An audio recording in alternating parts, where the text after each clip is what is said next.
Ibihe byiza mukunzi wacu tuguhaye ikaze mu busobanuro bw'inzozi bwacu ubwo kuri uyu munsi. Kuri uyu munsi rero twabateguriye kubasobanurira inzozi zose zirebanye cyangwa se zirekeye kuba warota wambaye ubusa. Ubundi ubusanzwe umuntu wese yaryamye burya ararota, usibye kandi ibyo ngibyo ushaka kubyibuka cyangwa se ntubyibuke. Nkwibutse ko kuba uwarya mu karota ukabyibagirwa cyangwa se ukabutibuka ibintu warose, ibyo bwabyo ni ikibazo. Biba bishatse kuvuga yuko akenshi uryama unaniwe bigatuma ibyo warose byose utabyibuka, ariko nyamara hari ikintu gikomeye cyane uba uri guhomba, kubera yuko iyo umenye ibintu warose ndetse ukabisobanukirwa cyangwa se ntubisobanukirwe, burya ni kimwe mu bice bigize wowe ubwawe. Ni ukuvuga ngo rero niba hari ibintu wigeze urota ariko ukaba utakibyibuka, nicyo kintu utubereye hano, uze kuza muri comment utwandikire utubwire, maze tugende tugufasha kugenda usobanukirwa. Umukunzi wacu yaratwandikiye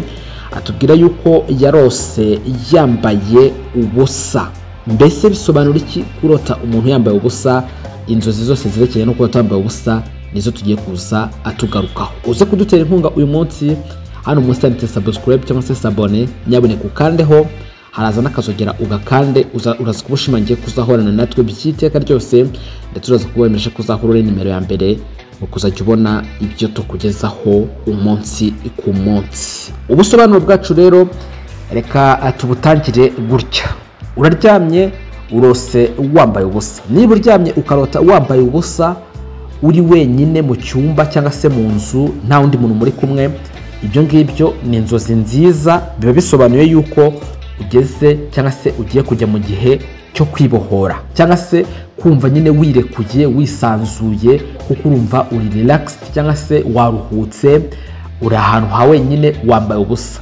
Ubwo ni ubusobanuro bwa mbere bwo kurota wambaye ubusa. Icya kabiri, noneho urose ubona uri kumwe n'abandi bantu cyangwa se uri mu cyumba kirimo abandi bantu, noneho umuntu araje akwambitse ubusa cyangwa se akwambaye imyenda yawe usigaye wambaye ubusa.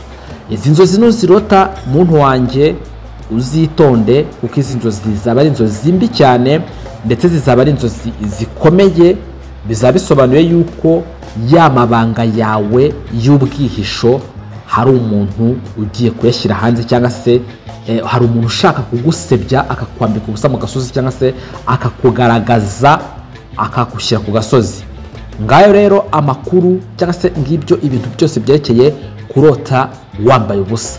Noneho hari igihe uzaryama ukarota noneho ubona abantu muvukana cyangwa se abantu b'inshuti zawe za hafi barimo barwana no kugira ngo bakwambike ubusa. Niba ubona abantu b'inshuti zawe bari kurwana no kuba bagira ngo bakwambike ubusa, ni ukuvuga ngo hari ibintu byawe wowe udashaka ko bijya hanze, ariko bo bari kurwana cyangwa se bashaka kuba babishyira hanze. Mwibutse yuko izi nzozi akenshi iyo uzirose cyangwa se no mu busanzwe inzozi zisanzwe, iyo urose inzozi nyamara utari bigeze uzitekerezaho ngo wenda tuvuge ko ari ibintu wiriwemo bigarutse, izi nzozi iyo uzirose ibisobanuro byazo biba ari ibyo ngibyo. Ariko niba yenda ari nk'ibintu mwiriwe muvuga, urugero mukirwa muvuga nk'abantu bambaye ubusa cyangwa se mwagiye nko koga uri ubona abantu bambaye ubusa uragiye urabirose, akenshi nta busobanuro biba bifite. Ariko niba uryamye ibintu bikaza utigeze unabitekerezaho ukirota ubona bashaka kwambika ubusa, uzamenye yuko hari abantu bashaka gufata amabanga yawe, maze y'amabanga yawe bakayashyira ukarubanda. Icyo gihe rero icyo wakora ni iki?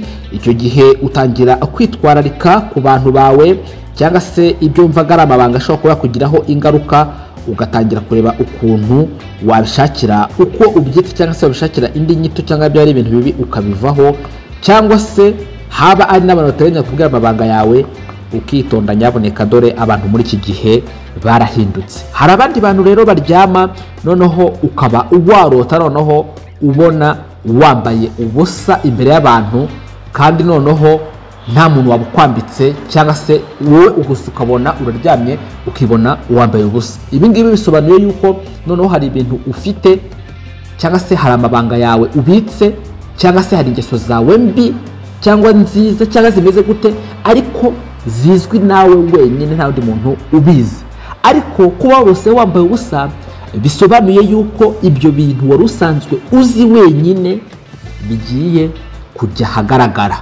Ubundi abantu bose ntago basenga, hari abasenga n'abantu badasenga. Niba urose bene izi nzozi ukaba uri umuntu usanzwe udasenga, najya ngo mbanze nkumenyeshe yuko Imana burya irakumva, waba wibara nk'umuntu usenga cyangwa se nk'umuntu udasenga, Imana irakwegereye mu buryo bwose. Icyo uzakora uzitoze gusenga, ujye usaba Imana iguha imbaraga zo kunesha ibi bintu biba bigiye kukubaho, ko ni ibintu biba bitoroshye. Ayo makuru rero kandi cyangwa se izo nzozi ubibonye ni ibintu bitandukanye, kubera yuko ijambo ry'Imana kuba ryemera rivuga yuko Imana nta kintu na kimwe ishobora gukora ku buzima bwawe itarabanje kubikubwira.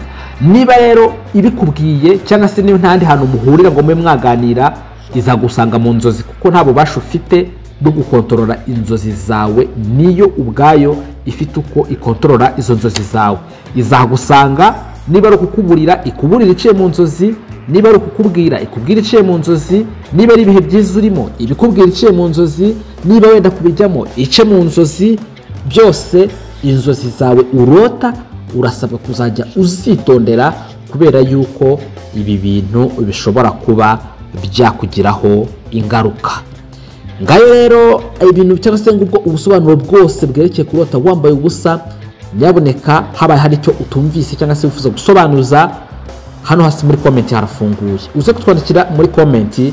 Hanyuma numara kutwandikira turaza kugushyira no muri groupe y'abantu bashaka kuzajya basobanukirwa n'inzozi barose. Noneho kandi ikindi kintu twakubwira cyo nuko ukwiriye kwitondera cyane inzozi urota. Nyaboneka ni ibintu by'ingirakamaro kumenya no kwitondera izi nzozi zose turota, kubera yuko zitugiraho ingaruka mu buzima bwacu bwa buri munsi, haba tubishaka haba atutanabishaka. Ukore subscribe wemeze kuzahorana natwe byiteka ryose. Amahoro ya Nyagasani abe muri mwe, nimwerekeza amaboko ku byumwekeje amaboko byose mwe mushaka guhaha muronke. Nicyo kintu cyunye tubasabira, kandi turagusaba yuko nyaboneka wazajya utwandikira muri comment niko tubwira n'ibindi tutasobanukiwe tukagusobanurira, ariko ugasharinga cyangwa se ukohereza n'abandi kugira ngo turusheho kujya tuva mu bwiza tujya mu bundi. Amahoro ya Nyagasani abe muri mwe, nimube amahoro.